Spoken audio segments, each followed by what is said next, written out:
अब देखिए, भारत अपने आर्मी पर $86 मिलियन खर्च करता है और वो यहां पर दाने दाने को मोहताज है पाकिस्तान, और पाकिस्तान अपनी आर्मी पे सिर्फ $10 मिलियन ही खर्च करता है। यानी पाकिस्तान के मुकाबले लगभग 8 से 9 गुना ज्यादा भारत अपने डिफेंस के ऊपर यानी कि रक्षा पर खर्च करता है। जहां तक दुनिया में देखा जाए तो दोनों आर्मी की जो पोजीशन की बात करें तो भारत दुनिया में चौथा सबसे बड़ा देश है जिसके बाद इतनी बड़ी आर्मी है। वहीं पर भारत 25 पायदान ऊपर आ चुका है, 29वें पायदान पर पहुंच चुका है। यानी कि भारत दुनिया में इस वक्त सबसे बड़े आर्मीज में, सबसे ताकतवर आर्मीज में से एक है।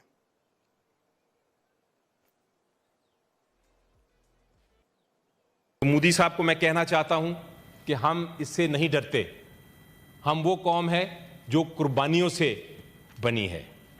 पाकिस्तान कोई कॉलोनी नहीं है किसी की कि हमारा आप पानी बंद कर देंगे, हमें प्यासा रखेंगे, हमें भूखा रखेंगे। हम एक न्यूक्लियर पावर हैं, हम एक खुद मुख्तार कौम हैं। हम वो फौलाद हैं जनाब जो आग से भी नहीं पिघलता।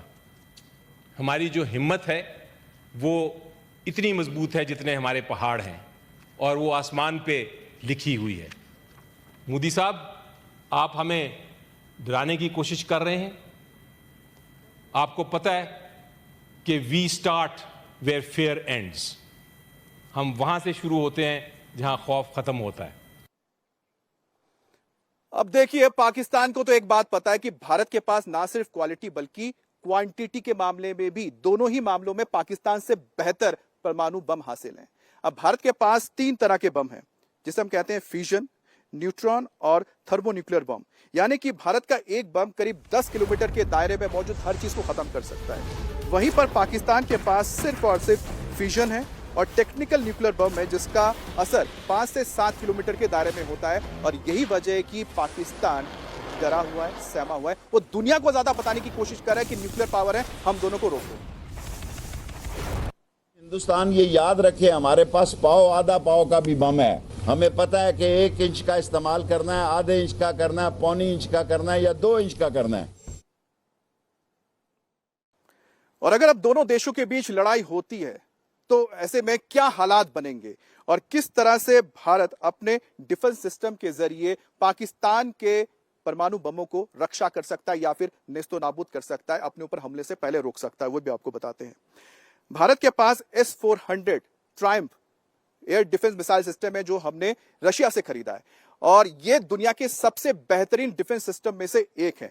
और इसका मतलब है कि अगर पाकिस्तान की ओर से कोई भी फाइटर जेट या फिर उनके मिसाइल भारत के ऊपर आते हैं न्यूक्लियर बॉम्ब लेके, तो उसको हवा में ही वो खत्म कर सकता है, और जिसके जरिए भारत पाकिस्तान को मुंह तोड़ जवाब दे सकता है। उसी के तहत अगर देखा जाए तो पाकिस्तान के पास क्या है? पाकिस्तान के पास Chinese HQ-9 air defence system है जिसका इस्तेमाल वो करता है। वो भी उसके पास बहुत ज्यादा नहीं है, कुछ एक जो चाइना से मिला है उसका इस्तेमाल कर रहा है। और अगर देखा जाए S-400 और HQ-9 को, तो आप समझ सकते हैं कि दोनों के बीच कोई तुलना ही नहीं है, क्योंकि खुद चीन ने S-400 डिफेंस सिस्टम खरीदा है रशिया से।